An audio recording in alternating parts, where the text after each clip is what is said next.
Sou Eduardo Miottec e hoje eu vou comentar, empatia em excesso pode fazer mal, sim ou não?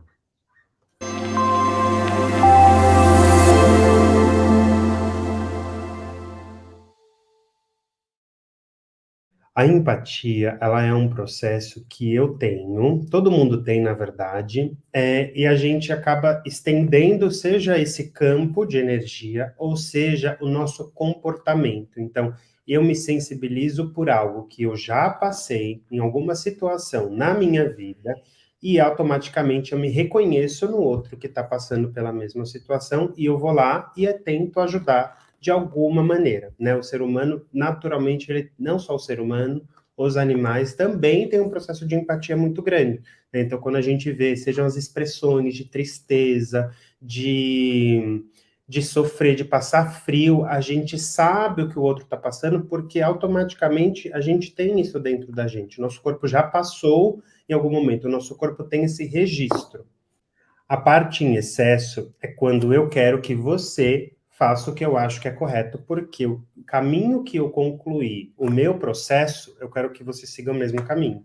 Mas o problema é quando eu não tenho a noção e o senso de que o que eu fiz é baseado nas minhas experiências, na minha história de vida e no meu caminho de vida, do que fez para eu chegar até aqui. Quando uma outra pessoa, ela passa por esse processo, ela tem outras experiências, outras dores, outros traumas e outras situações. Então, a essência da situação, ela pode ser similar, mas o caminho é totalmente diferente. E aí eu vejo que o lado prejudicial de tudo isso é quando eu me estresso, eu acabo me drenando, me reduzindo em alguma camada, porque eu preciso que o outro saia daquela dor.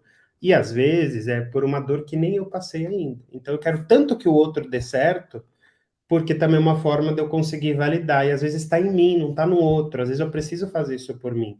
Então, o excesso dessa empatia, ela é prejudicial quando eu deixo de fazer algo que eu deveria fazer por mim e eu quero que os outros façam, né? Por questões de dores, de vivências, de tudo. Então, o caminho é de cada um.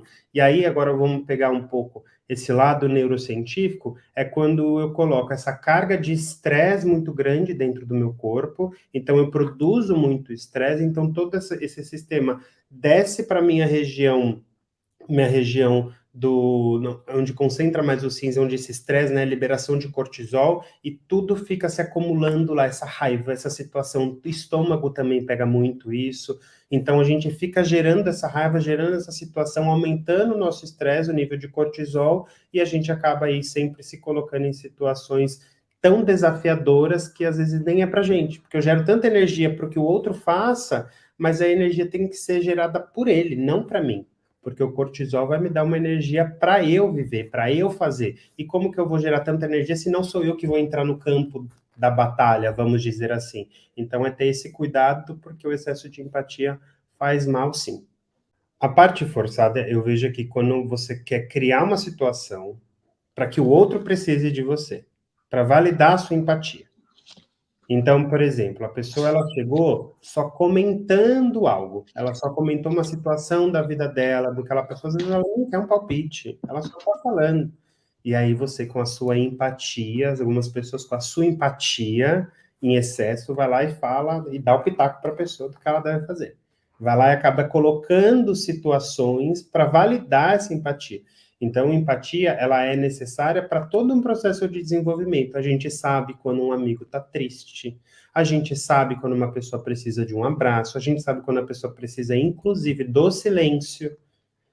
E a gente saber ter essa empatia, ela não é o processo de ação, ela é um senso de situações que você vai conseguir gerenciar. Lembrando que como que faz para identificar esse excesso? É quando eu quero que o outro faça o que eu acho que é correto. Quando eu acho que ele tem que me dar resposta. Quando eu acho que fulano deve fazer aquilo por mim. E aí a gente também quer que o outro tenha empatia pela gente, porque às vezes a gente se coloca numa posição de vítima. Em algumas situações a gente acaba fazendo isso.